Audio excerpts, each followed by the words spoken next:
叢林圖被譽為日本水墨最高傑作，學者估計大約創作於1595年前後。呢幅國寶級作品其實誕生背景正值畫家長谷川等伯人生最悲傷嘅低谷時期。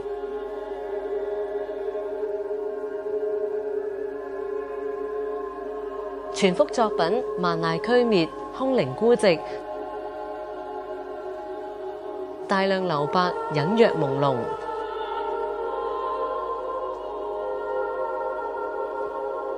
叢林中有迷霧，迷霧中有遠山，畫面充滿虛無、悲傷，表現出侘寂、幽玄、物哀三大美學。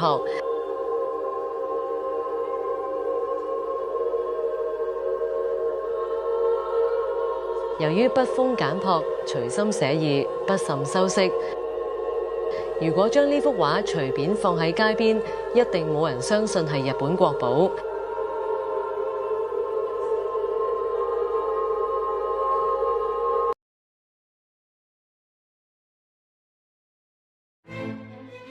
長谷川等伯未創作《叢林圖》之前，作品風格完全相反，用色斑斕彩豔，構圖華麗非凡，甚至為咗迎合上流權貴口味，創作金碧輝煌嘅作品都在所不辭。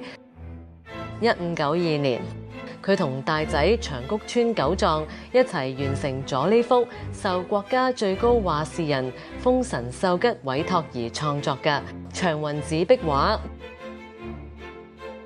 當時豐臣秀吉最中意嘅就係呢隻典型土豪口味、絢爛華麗、金碧輝煌，用濃烈色彩同大量金箔作畫，聽落都知呢啲土豪品味有幾犀利啦。但長谷川等伯大師即係大師，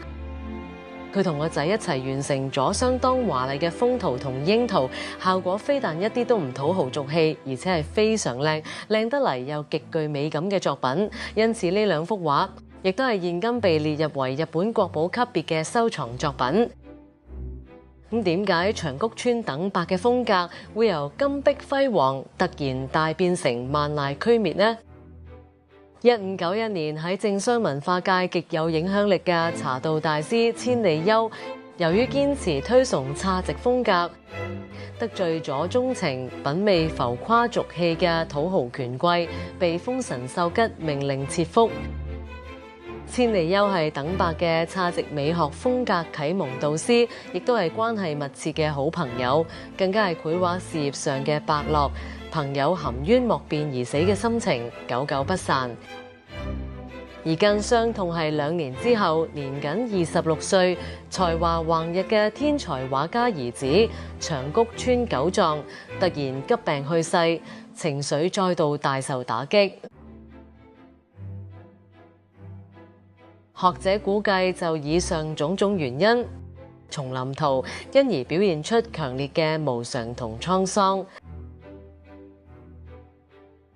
亦由於唔再需要迎合權傾天下嘅浮誇品味，所以《叢林圖》純粹係一幅讓等伯自由抒發情緒，希望喺創作過程之中成為自己解鬱嘅鎮魂曲。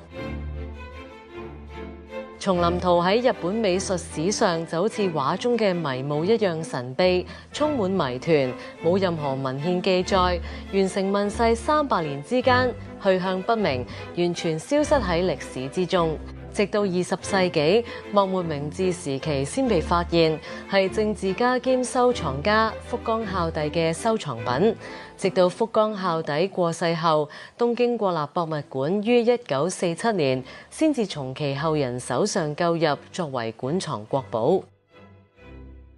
經過現代美術專家研究發現，叢林圖紙張接縫斑駁不齊，有墨跡斷開現象，紙質低劣，估計完全唔會係受客戶委託嘅製作手法。而且畫作上面嘅落款印章不甚講究，有別以往等伯作品落款格式。經鑑定後認為係等伯過世之後由後代子孫補印上去，亦即係意味住等伯在生時根本冇打算將《叢林圖》呢幅畫當係正式完成嘅作品。